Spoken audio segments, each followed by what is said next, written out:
Peace, assalamu alaikum. I pray everyone is doing well. Welcome to our channel. For you all who have already subscribed and you're tuned in to the content that we provide here, we thank you. And for you all who are here for the first time, we invite you to subscribe and join the discussions that we have.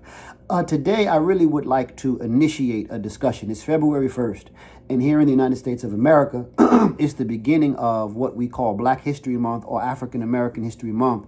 And what my intention to do, inshallah, my intention is to spend this month really going through different points of discussion regarding Islam in the African American experience, so to speak.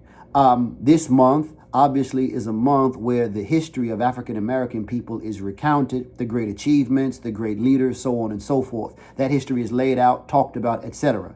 Any people's history, they should know it and they should discuss it all the time. But it's also perfectly fine to designate a particular period of time to give special focus or special attention to talk about history. But as an African American Muslim, I think it's also very important to highlight the importance of al-Islam in the life of the African people, in the history of even African American people. And what we'll do, the plan is we'll go over several books, or we'll touch upon several books, as well on we'll try to bring on at least a couple of guests who have written books on these types of topics. Before even going any further in that direction, I would like to make the note, and this is something that should make all Muslims proud. It should be understood that everywhere Islam went in the history of the world, it advanced civilization. We know that it started on the Arabian Peninsula in the Hijaz region, but from there it spread into areas what we call modern-day Syria, modern-day Palestine, going into Egypt, across North Africa, up into Spain, and what eventually down into West Africa. And then also it spread along the coast of East Africa. And as we mentioned in the previous video, Islam was in East Africa first, actually. The prophets of the companions of the Prophet, sallallahu alaihi wasallam, he sent his companions to the Negus of Abyssinia, which is Ethiopia. In that time, Abyssinia is the ancient name or the older name for Ethiopia. He sent a group of his companions there while they were still in Mecca. He sent them there to escape from and have reprieve from the oppression that was meted out to them while they were in Mecca. And we know that the Negus of Abyssinia, he gave them that protection, and they established Muslim life there. But also Islam went into Western Asia, it went into India, it went into Indonesia, it went into Malaysia. And a lot of this history is ignored to the degree that when we think about Islam, even when we hear about popular discussions of Islam today, more often than not, we think of the Arab-speaking world, or we think of Arabs proper. And this is no slight to the Arab people. I'm not saying what I'm saying now against them, but I am making the case that I do believe, or I'm making the point, I have a hunch that that is done purposefully. For example, the country of Indonesia is the largest populated Muslim country. The greatest amount of Muslims live there. I believe, at least 100 million Muslims in India. This is a lot of people. And about 500 million in Africa. So we tend to, if we assume, I think there are about 40 million Muslims, 40 million. You have nations that are not the size of 40 million, just in China. So if we only assume that Islam is an Arab religion, lived by Arabs, practiced by Arabs, we miss a good portion of the world. Not only that, the history tells us that Muslims were in various parts of the earth outside of even these regions that I just mentioned. For example, the Muslims were in Sicily for about 300 years. If you know where Sicily is, it's the little island right off the tip of the southern tip. I guess I would say the southwestern tip of Italy. That's Sicily. The Muslims were in Sweden for 150 years. And the Muslims were also in Spain, what was called the Iberian Peninsula, for 500 to 700 years. So the religion is a global phenomenon. And everywhere the religion went, I repeat, there were not only people who converted to the religion who worshiped in masjids and just became masjid people or holy people in that sense. No, everywhere the Muslims went, the history is clear. They built hospitals, they built universities, they established literary excellence, they established cultural excellence, they established industry, high culture, refined culture. And this is just the legacy of a world religion. And I think that in and of itself is the evidence of the religion's divine origin. Sort of as a philosophical position, a lot of the thinkers in religion, even in Islam, they come to the conclusion that you can tell that when a people claim a religion, you can actually tell if their founder was actually divinely guided, if the people who receive that guidance and carry that guidance go on to do great things within the world.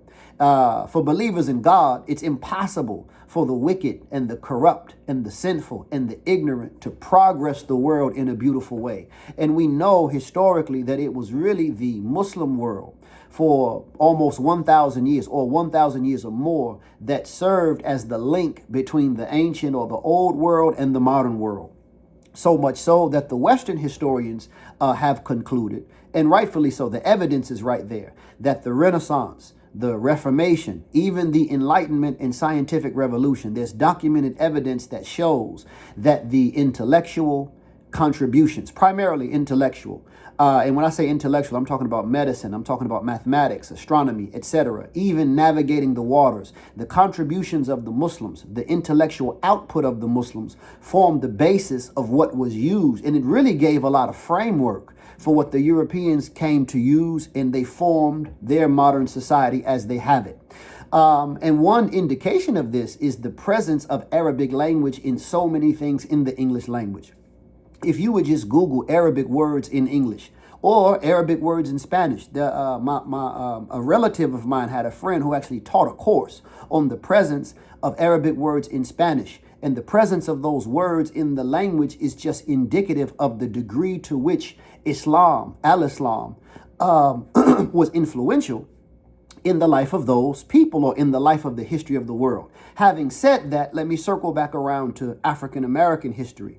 The history of the African American people as a particular group, it begins on the plantations of the South primarily. But also we know really the majority of us went to places like Brazil. We went to Central America, South America, which is Brazil is obviously Central America, Mexico even, the Caribbean, as well as the United States of America.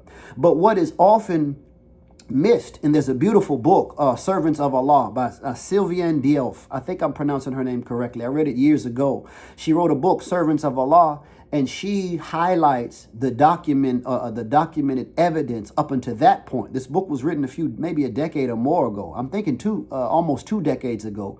How it is believed that 20% to 40% of the Africans captured and enslaved in the Americas, they were Muslim and they came from Muslim lands. This is what the historical record says. So much so, I remember even as a young man reading and studying, I went to the Field Museum in Chicago, where I'm originally from. And when you go through the section, the Field Museum is an anthropological museum. So there's different exhibits on people all across the world. And I remember, you walk through the African exhibit, they take you to different places in Africa, the safari, but the African exhibit leads up to the slave exhibit. And as soon as you walked in the door, I don't know how it is now, but there was a ship on the left side. And on the ship was written the Arabic word, Bismillah. And then you walk in, they show the slavery experience, and they highlighted in that particular part of the African exhibit, which is the last piece, how so many Africans who were enslaved, they were Muslim. They came from Muslim land. They had a Muslim history. And it's important to understand, even historically, when Columbus, quote unquote, discovered the Americas, this is 1492, the same year that really the last remnants of the Muslims were put out of Spain. And the Muslims who occupied Spain were known as Moors. These were the people of North Africa, North and Sub-Saharan African, really. And I have in my own possession, and you can look this up, again, documented evidence from other European groups describing the Moors. Some describe them as dark-skinned people. Some describe them as people with kinky hair. Some people describe them just as darker Arabs. And the stronger position is that they were really like a mixture. And it's funny, you know, we were in Mauritania for a conference with Muslim leadership a couple of weeks ago. And you'll be surprised how mixed the people are. You have people who look like, you know, a brother from the south side of Chicago. And then you have some that look perhaps Puerto Rican. That's probably the closest thing, or Dominican. But they're all there in that same environment, and they all identify as, they may be in different tribes, but they all are part of Africa. They all are Mauritanian. And that's not just the case in Mauritania. That's throughout Africa. You know, we've been put under this assumption that all blacks are just one homogenous thing. But in any event, the history shows just that. And I want to discuss in the recordings coming up some of what we know about the beautiful, productive, excellent history of the African people on the continent of Africa. But I'm going to actually start, inshallah, during the time of our Prophet. Like I said, I'll cite some books. During the time of our Prophet, sallallahu alaihi wasallam, we'll read a little bit about some of the kingdoms and some of the great achievements that were done in terms of civilization. And then we will bring it forward to the discussion of the history of Islam here in the United States of America. And I want to offer this really as a contribution for this month. We'll also be doing reaction videos. We'll be keeping up with the reaction videos as we've been doing. And my hope is, once I get settled, I travel a lot. You know, I travel out of the country, and when I'm in the country, I'm leaving town, but I plan on getting settled in the next couple of weeks. I want to do more lives. So we have a lot of things coming up all the way up into the month of Ramadan. And then inshallah, we will be having discussions on the platform, as well as we have private courses throughout the month of Ramadan for those who wish to attend. So I'll leave it there. I look forward to seeing you all. And I pray that what we offer will be of benefit. Assalamu alaikum.